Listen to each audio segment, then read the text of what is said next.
Hello everyone, welcome back to my channel. In this video, we are going to talk about one of the most common verbs in English, the verb to be. I will help you to understand what it means, when to use each form, and also some of its phrasal forms. Let's get started. The first question that we need to answer is, what does the verb to be mean? The verb to be is a state of being verb, which means that it describes a state rather than an action. It is usually used to describe 1. Identity, who or what someone or something is. For example, I am a student. Coffee is my favorite drink. For example, 2. Feelings or conditions, how someone feels or what state they are in. For example, I feel happy. My brother is hungry. We are cold. For example, 3. Location or position, where someone or something is. For example, the book is on the table. The mall is next to the supermarket. She was in the garden. And 4. The existence of something or someone. For example, there is a dog in the yard. There are 2 cats in the house. There has been a lot of rain lately. Now let's see the basic forms of the verb to be. As you know, the verb to be is irregular. In the present tense, there are 4 main forms: am, is, are, and its, depending on the subject. If the subject is I, then we use am. If the subject is he, she, or it, then we use is. If the subject is you, plural nouns, or I, we use are. And it's is a contraction of it is. It is very important to understand that the verb to be is both a linking verb and a helping verb. Let me explain. A linking verb is a verb that links the subject to a word or phrase that describes or identifies the subject. The verb to be is a linking verb in all of these sentences. The coffee is hot. Hot is a word that describes or modifies the noun coffee. I am a teacher. A teacher is a noun that describes what I am.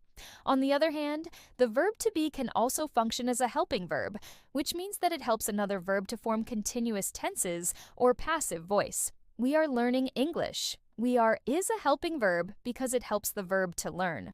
The next simple form of the verb to be is the verb phrase to be plus adjective.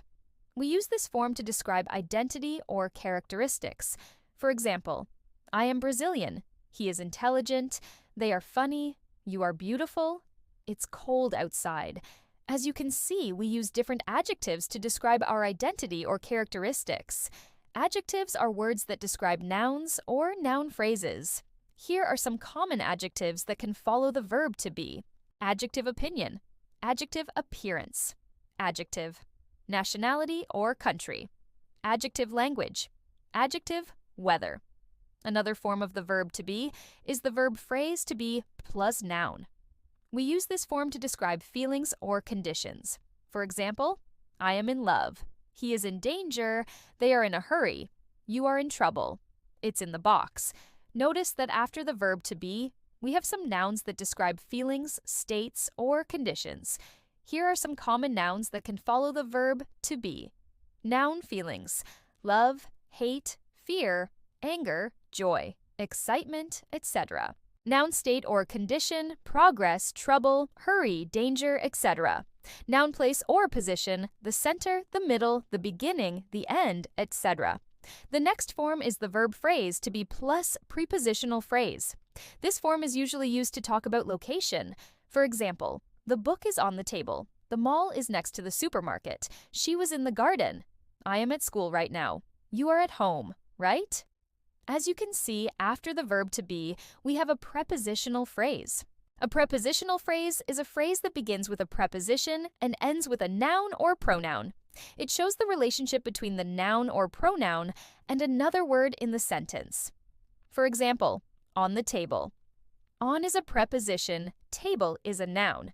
Next is a preposition, mall is a noun, in the garden. In is a preposition, garden is a noun. At school, at is a preposition, school is a noun. Another form is the verb phrase to be plus verb plus ing. We use this form to talk about the existence of something. For example, there is a dog in the yard. There are 2 cats in the house. There has been a lot of rain lately. As you can see, after the verb to be, we have a verb ending in ing. When the subject is singular and we want to talk about something that exists, we use is.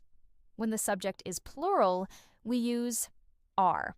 And has is a contraction of has there been. We use this form with a plural noun or a present participle to talk about something that has continued up to the present moment. Now let's talk about past tense. In the past tense, we have three main forms of the verb to be. We use was to describe an action or state that started in the past and either continued for a period of time or was completed before the present. For example, I was a student last year. This sentence means that you were a student from the past until a specific time in the present. My brother was hungry. This sentence means that there was a specific time in the past when your brother was hungry. You can use was to form negative sentences by adding not after the verb. Was. For example, I was not hungry, but I was thirsty. You can also use it to form yes or no questions. For example, were you hungry or were you thirsty? When the subject is I, you, we, or they, we use were to describe an action or state that started in the past and continued for a period of time or was completed before the present. For example, I were playing soccer yesterday. You were talking on the phone when I arrived. They were eating dinner at 7 p.m. Were you watching TV last night? In the future tense, we have two ways to talk about the future. The first way is to use the verb phrase will be. This form is used to describe an action or state that will take place in the future. For example, tomorrow will be my birthday. I will be 18 years old next month. They will be here soon. You can use won't to make negative statements. Won't is a contraction of will not.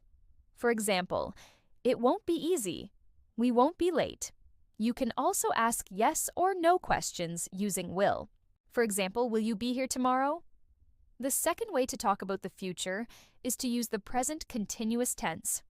We form the present continuous tense with the present participle of the verb. For example, I am being a teacher. This sentence means that you are doing the actions that are normally done by a teacher. We use the present continuous tense to talk about things that we are doing at the moment of speaking. For example, I am filming this video right now. We also use it to talk about things that we have planned or arranged to happen in the future. For example, I am leaving tomorrow.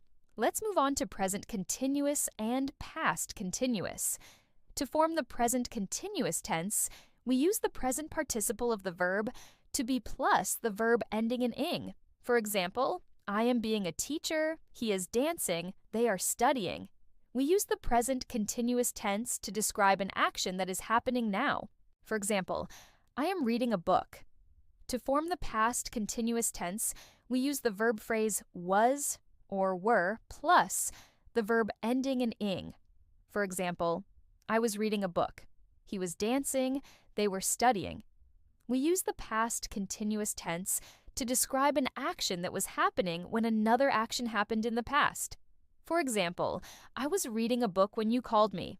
The next tense is perfect tense. To form the present perfect tense, we use the present participle of the verb to be plus the past participle. For example, I have been a teacher. He has danced. They have studied. We use the present perfect tense to describe an action that started in the past and continues to the present moment. For example, I have lived in Brazil all my life. To form the past perfect tense, we use had plus the past participle. For example, I had been a teacher, he had danced, they had studied. We use the past perfect tense to describe an action that happened before another action in the past. For example, I had been studying for 2 hours before I went out. These are the most common uses of the verb to be. As you can see, this is a very versatile verb that can be used in many different ways. Hopefully this video was useful. Please leave a comment below to let me know if you have any questions. And don't forget to subscribe if you haven't yet. See you in the next video.